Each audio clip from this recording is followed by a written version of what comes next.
సరే. ఇవాళ మీకు వరల్డ్ వార్ 1 ఎలా స్టార్ట్ అయింది? ఎలా ఎండ్ అయింది? 2 దేశాల మధ్య యుద్ధం, ప్రపంచ దేశాల మధ్య యుద్ధంగా ఎలా మారింది? కేవలం ఈర్ష్య, ద్వేషం, పగ ఇలాంటివి ప్రపంచ యుద్ధానికి ఎలా కారణంగా మారాయి అనేది మీకు ఈరోజు చెప్తాను. అయితే అన్నిటికంటే ముందుగా 1914 జూలైలో ఆస్ట్రియా దేశానికి చెందిన ఆర్కిడ్యూక్ ఫ్రాన్స్ ఫెర్డినాండ్ అనే ప్రిన్స్ సోఫియా అనే యువరాణిని పెళ్లి చేసుకొని బోస్నియా అనే దేశానికి హనీమూన్కి వెళ్ళాడు. అయితే బోస్నియా అనే దేశంలో గ్యావ్రిలో ప్రిన్స్ అనే బోస్నియన్ సెర్బ్ వాళ్ళిద్దరిని హత్య చేశాడు. అయితే ఈ విషయం ఆస్ట్రియా దేశానికి తెలిసింది. తెలవడంతోనే ఈ హత్య గురించి వివరాలు, ఆ చంపిన వ్యక్తిని మాకు 48 గంటల్లో అప్పగించాలని ఒక అల్టిమేటంని సెర్బియాకి జారీ చేసింది. కానీ ఈ అల్టిమేటంని సెర్బియా ఏ విధంగానూ పట్టించుకోలేదు. ఎందుకు అంటే ఆ చంపిన వ్యక్తి సెర్బియా జాతీయుడైనా కానీ బోస్నియా దేశీయుడు కాబట్టి అని చెప్పింది. అంటే బోస్నియాకు చెందిన పౌరసత్వం చంపిన వ్యక్తికి ఉంది అని చెప్పింది అన్నట్టు. మాకు ఏ విధంగా సంబంధం లేదని చెప్పింది. సో ఈ విషయం ఆస్ట్రియాకు కోపం తెప్పించింది. ఎందుకంటే ఈ విషయం ఆస్ట్రియాకి కోపం తెప్పించింది. ఎందుకు తెప్పించింది అంటే బోస్నియా ఆస్ట్రియా అండర్లో ఉన్నా కానీ బోస్నియాలో ఎక్కువ శాతం ఉన్నాయి సెర్బియన్లు. ఆ సెర్బియన్లు కూడా మేము సెర్బియా అండర్లోనే వాళ్ళ పాలనలో జీవిస్తామని ఎప్పటి నుండో రెవల్యూషన్స్ చేస్తుందన్నమాట. సో ఇది సెర్బియాకు తెలిసే జరిగింది అని ఆస్ట్రియా నమ్మి 1914 జూలై 28న సెర్బియా మీద యుద్ధాన్ని ప్రకటించింది. అయితే ఇప్పుడు ఈ 2 దేశాల మధ్య యుద్ధం ప్రపంచ దేశాల మధ్య యుద్ధంగా ఎలా మారిందో చూద్దాం. అన్ని దేశాలు ఈ యుద్ధంలో జాయిన్ కావడానికి చాలా కారణాలు ఉన్నాయి. కొన్ని దేశాలు సెర్బియాకు సపోర్ట్ చేశాయి, కొన్ని దేశాలు ఆస్ట్రియాకు సపోర్ట్ చేశాయి. ఏ దేశానికి ఎందుకు సపోర్ట్ చేశాయో ఆ కారణాలు ఏంటో ఇప్పుడు తెలుసుకుందాం. అయితే మీకు ఇప్పుడు ఒక విషయం చెప్తాను, వినండి. సెర్బియా, యూకే అంటే బ్రిటన్, రష్యా, ఫ్రాన్స్ ఇవి అల్లైడ్ పవర్స్. అంటే సెర్బియాకి యూకే, రష్యా, ఫ్రాన్స్ సపోర్ట్ చేస్తుంది. ఇవి అల్లైడ్ పవర్స్. సెంట్రల్ పవర్స్ ఏంటి? Germany and Austria and Italy.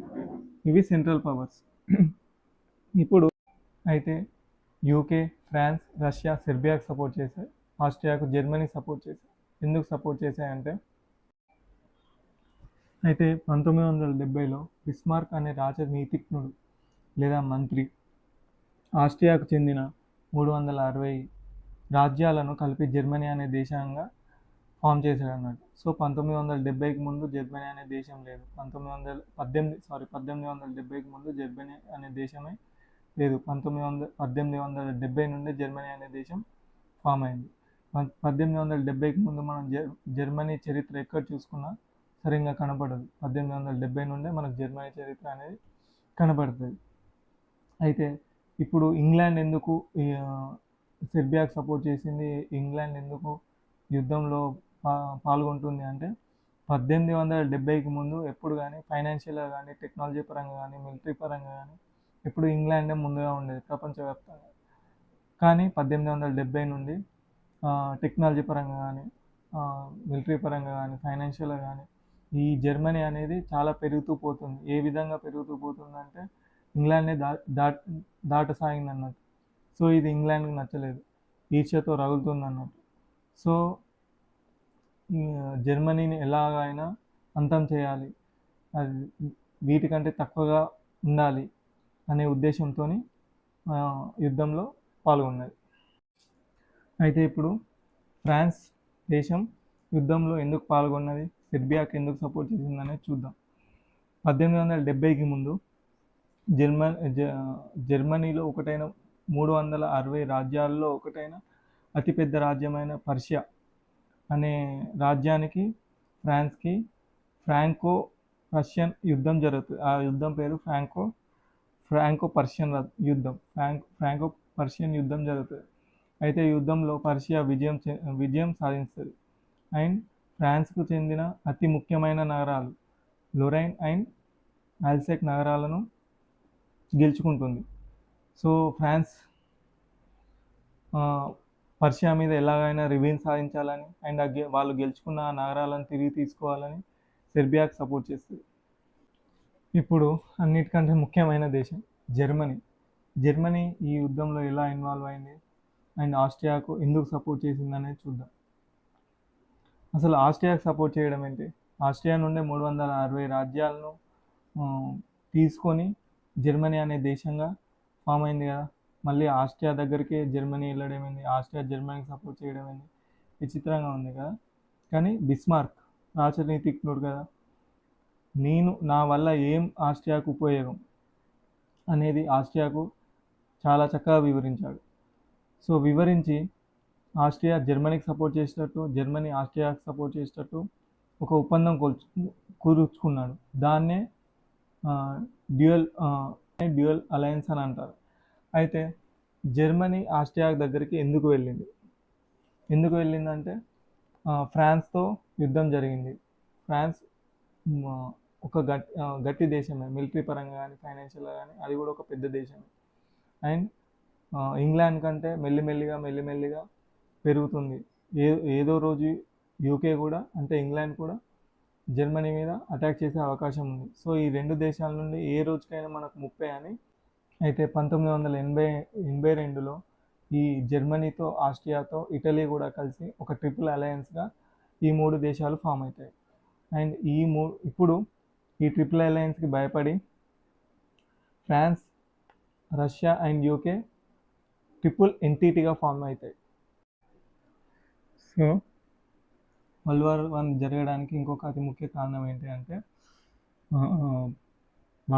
Balkan countries. అంటే ఎలా అంటే ఇక్కడ ఉన్న బల్గేరియా, సెర్బియా, మాంటినెగ్రో అండ్ గ్రీస్, ఇలా ఈ కంట్రీస్ అనేవి క్రిస్టియానిటీ కంట్రీస్ అన్నమాట. ఈ క్రిస్టియానిటీ కంట్రీస్ని టర్కీ సుల్తాన్ రూల్ చేస్తాడన్నమాట. కానీ అది వాళ్ళకి నచ్చదు, ఎందుకంటే వీళ్ళకు మతపరమైన విభేదాలు ఉంటాయి. సో 1912లో ఈ బాల్కన్ కంట్రీస్ అన్ని టర్కీ మీద యుద్ధం ప్రకటిస్తాయి.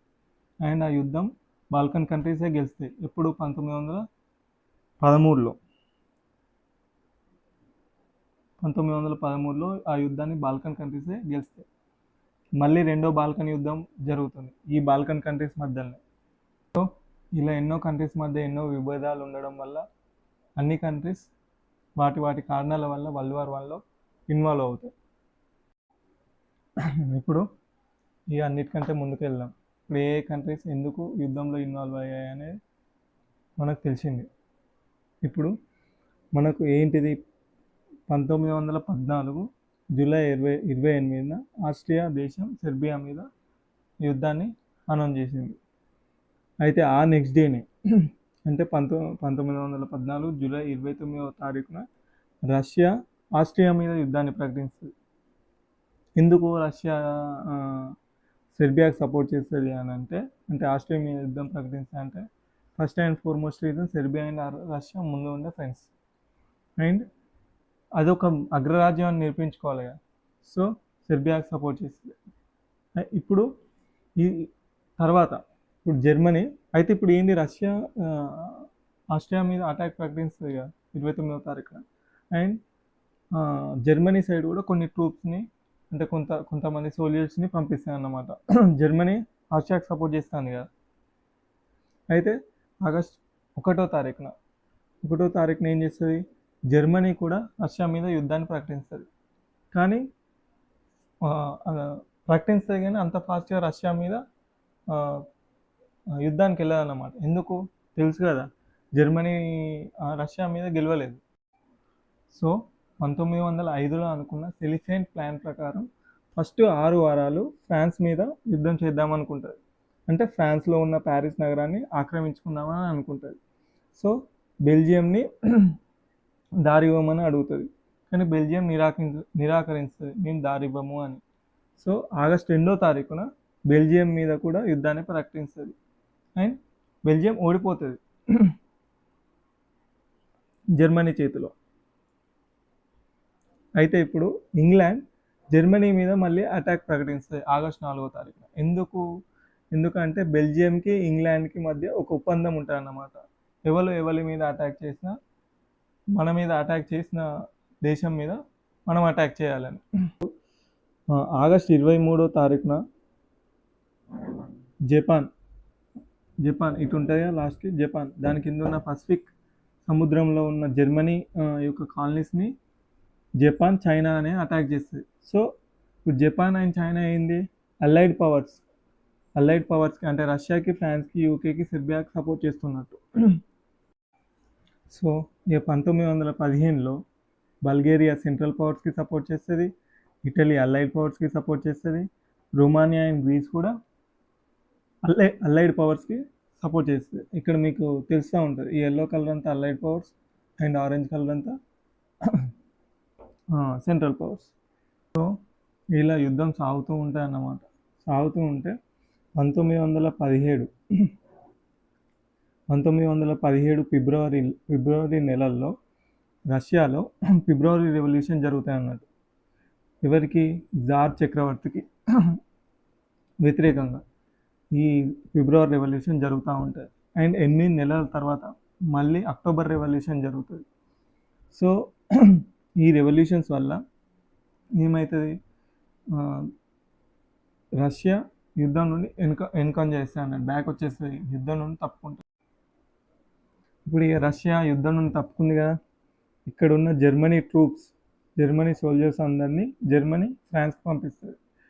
ఫ్రాన్స్కి పంపించినప్పుడు మొదట్లో జర్మనీ గెలిచినట్టే ఉంటుంది, కానీ గెలవదు. చివరిలో జర్మనీ ఓడిపోతుంది ఫ్రాన్స్ చేతుల్లో. అండ్ సో ఇలా 1918 మార్చి 3న రష్యా యుద్ధం నుండి బ్యాక్ వస్తుంది. 1918 సెప్టెంబర్ 29న బల్గేరియా యుద్ధం నుండి బయటకు వచ్చేస్తుంది. అండ్ అక్టోబర్ 30న ఒట్టోమన్ ఎంపైర్ కూడా యుద్ధం నుండి బయటకు వచ్చేస్తుంది. నవంబర్ 13న ఆస్ట్రియా యుద్ధానికి కారణమైన మెయిన్ ఆస్ట్రియా హంగేరీ కూడా యుద్ధం నుండి బయటకు వచ్చేస్తుంది.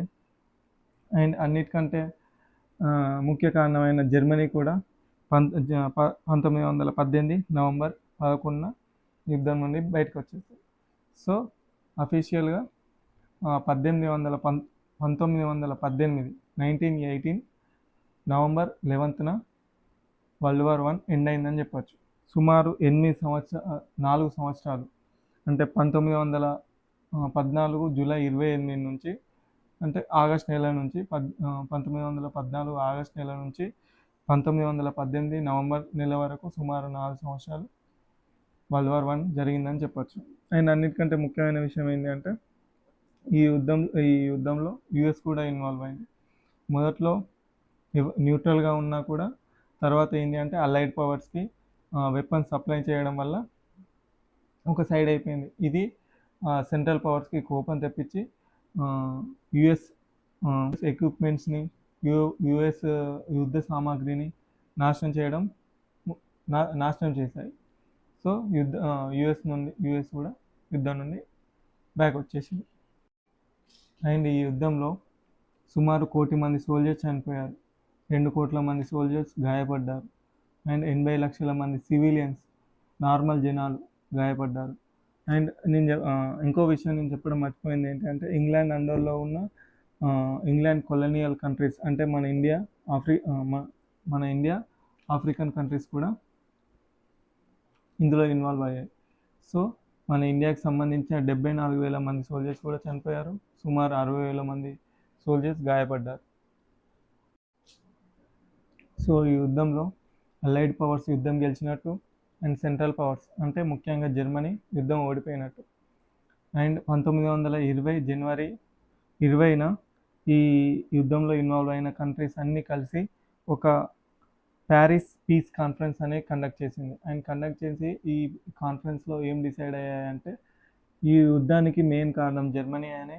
సో ఈ యుద్ధం వల్ల వచ్చిన లాసెస్ అన్నీ జర్మనీయే భరించాలని డిసైడ్ చేసింది. అయినా కూడా సుమారు 20 సంవత్సరాల తర్వాత అంటే 1939వ సంవత్సరంలో మళ్ళీ వరల్డ్ వార్ 2 జరిగింది. అండ్ ఆ వరల్డ్ వార్ 2 గురించి మళ్ళీ ఇంకో వీడియోలో చెప్తాను. Thank you.